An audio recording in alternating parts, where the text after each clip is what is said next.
Hi everyone, I'm glad you're here. Maybe the world has been moving too fast lately. Or maybe it feels like it's standing still while something inside you keeps shifting.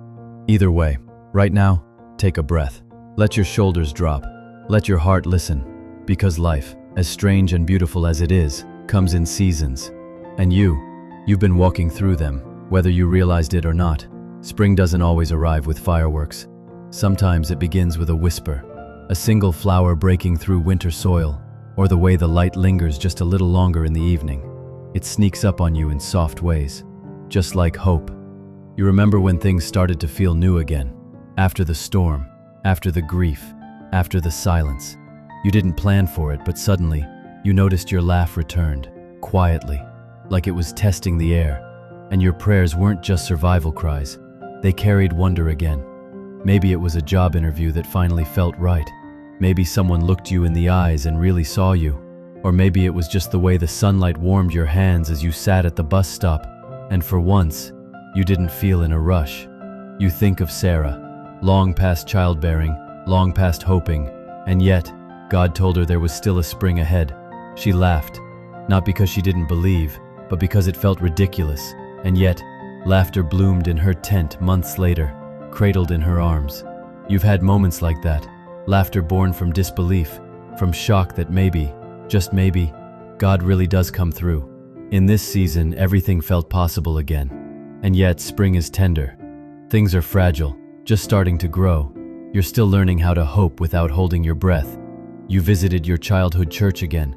The sanctuary looked smaller, but the pew creaked just the same. You knelt, not out of habit, but hunger. And in that quiet moment, you realized you're not the same. And thank God for that. One day, you found a notebook in a thrift store. Inside the cover, scribbled in pencil, "Start where you are. God's already ahead." You don't know who wrote it, but it felt like a note from heaven. You bought it for 50 cents, priceless. And just like that, you saw signs everywhere. A little girl in the park offering her last cookie, a stranger holding the elevator, the way your favorite tree bloomed early this year, as if reminding you that even timelines bend when grace is in charge. You're starting to believe again, not in perfection, but in possibility. And then, there was that odd story you read online, about a man in Iceland who planted one tree a day for 40 years. No one paid attention until a forest appeared. And now, migrating birds rest there. Generations of shade. And it started with one choice, one shovel, one seed. You wonder what seeds you've already planted, without knowing. Because this is what spring does. It teaches you to trust the small things, to water what you can, to wait without watching too hard. But most of all, it reminds you that you are not forgotten. So breathe in the newness, even if you're scared, even if you're not sure it will last. Because every season has a beginning, and for you, this might just be one of them. Summer doesn't knock. It arrives loud and golden. You didn't notice the exact moment it came, but suddenly, everything felt full. Color ran brighter. Days stretched longer. You had more energy, more laughter, and maybe, just maybe, more confidence. You were growing, boldly. You took risks. You said yes to things you used to fear. You forgave people who never apologized. You even stood in front of the mirror one morning and didn't flinch. That alone felt like a resurrection. Summer is the season of bearing fruit, and you were blooming in ways no one expected. You led a small group at church, even though public speaking made your hands sweat. You reconciled with a sibling after years of silence. You started praying out loud again, not because you had the perfect words, but because your heart couldn't stay quiet. You thought of Esther, a woman brought to royalty not for comfort, but for courage. For such a time as this, she was told. And maybe you weren't in a palace, but you understood the weight of this time. You stepped forward, scared, but obedient. Your friends began noticing. They asked, "What changed?" You didn't know how to explain it exactly. But somehow, faith had moved from your head to your spine. It was holding you up now. One night, you dreamt of standing in a wheat field, endless, golden, and quiet.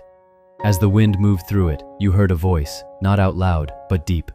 This harvest is not your doing. You just stayed planted. That woke you up at 2 a.m. You sat in the kitchen in your robe, hands wrapped around a chipped mug. And you wept, not from pain this time, but gratitude.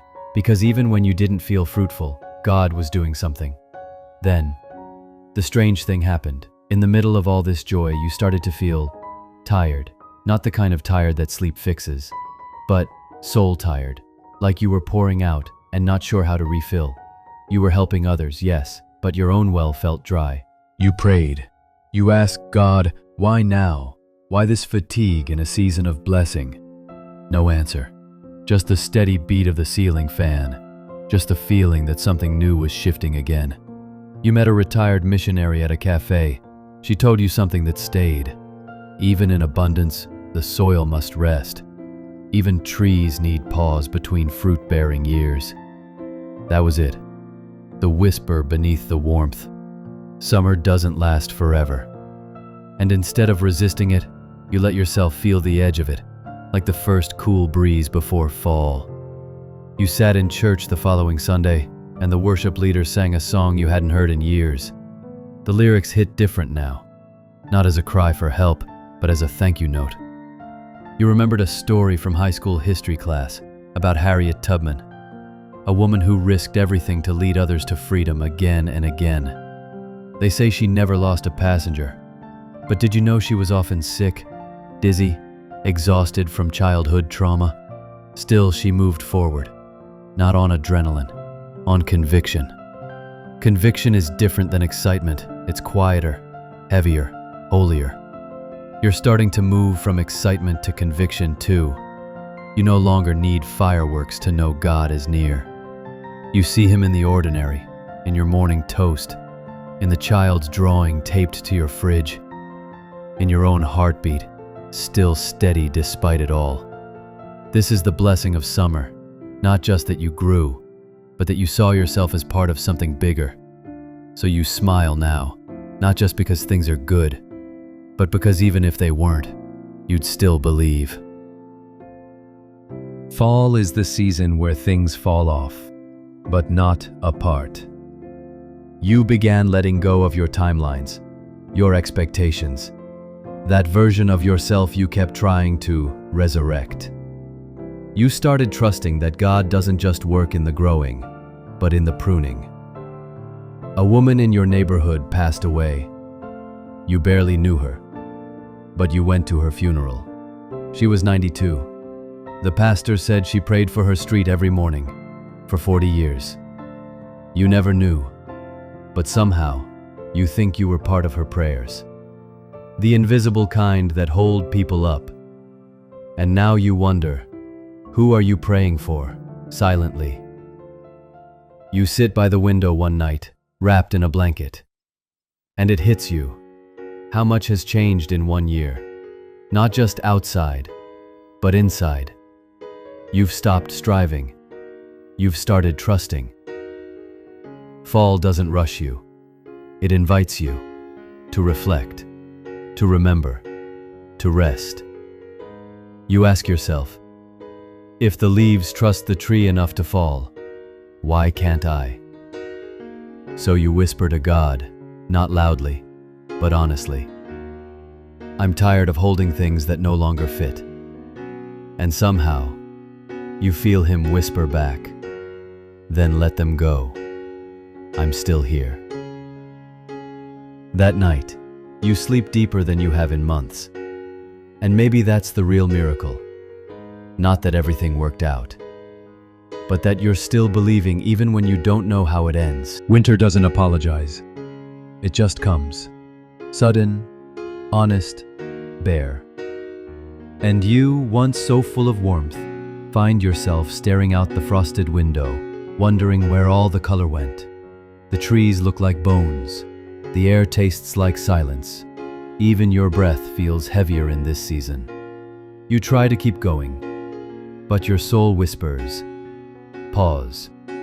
You feel slower, not broken, just still.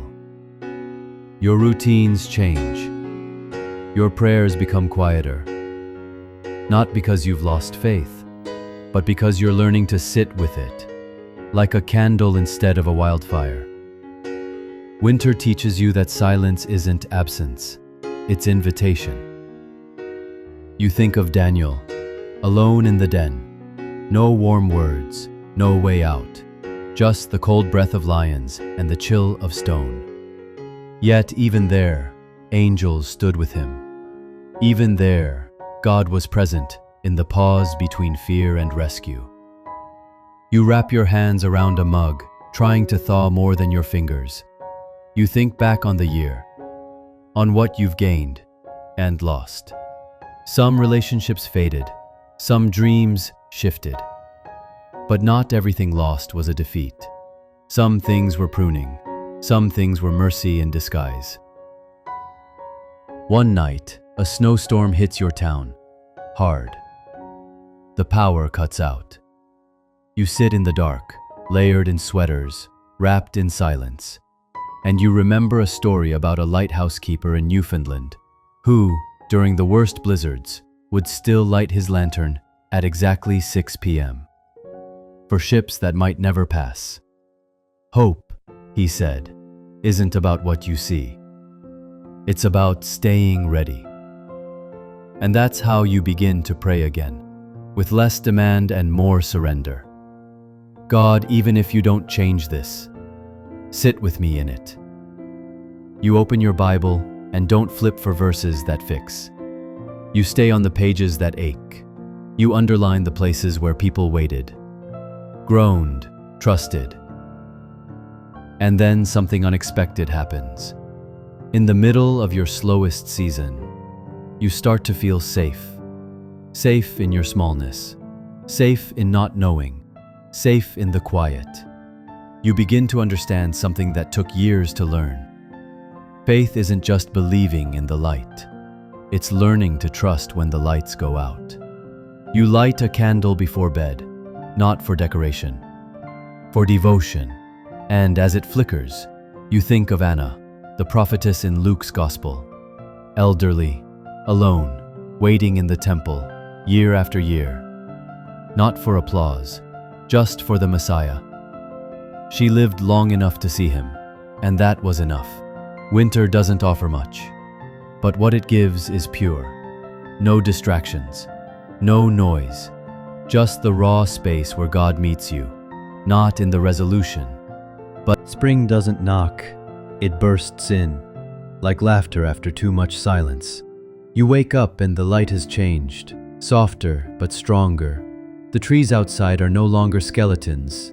Tiny green buds are daring to be seen. The earth smells like promise. You step outside barefoot. The ground is still cold, but alive. You notice the birds are louder, or maybe you're just listening differently. Spring doesn't mean all things are perfect. It means all things are possible.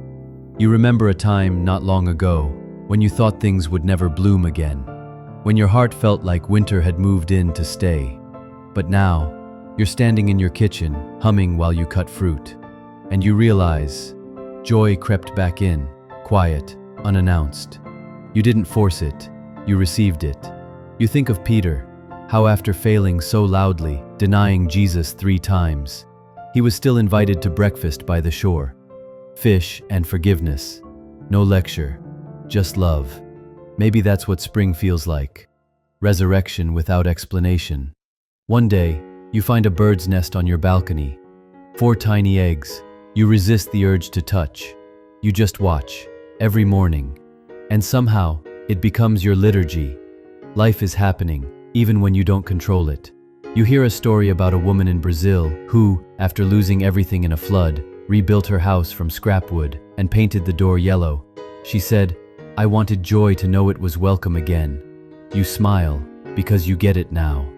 A rainstorm hits one afternoon. Not angry, just gentle. You don't run inside. You sit on your porch and let it fall. And as water soaks through your shirt, you remember something you'd forgotten for a long time. You're allowed to hope again. Not because you earned it, but because God gives spring even to those who doubted in the dark. A friend calls, says they're going through it. You listen, really listen. And when they're done, You don't offer cliché answers. You just say, I'm here, and I know what it's like. But spring comes. It always does. Because now you're not just someone who survived the seasons. You're someone who carries proof of them. A butterfly lands on your hand later that week. Just for a second, but it feels like a blessing. Like a whisper from the one who made seasons in the first place. You whisper back, thank you. And like Ruth, who walked away from the only life she knew, into a field she didn't recognize, you've learned to trust a God who writes redemption into every chapter, even when the pages still feel blank. You go to sleep with the window cracked, breeze brushing your skin. The world is waking up again, and so are you. Not all at once, but enough. And you realize, maybe the real miracle wasn't the change in season, but the change in you.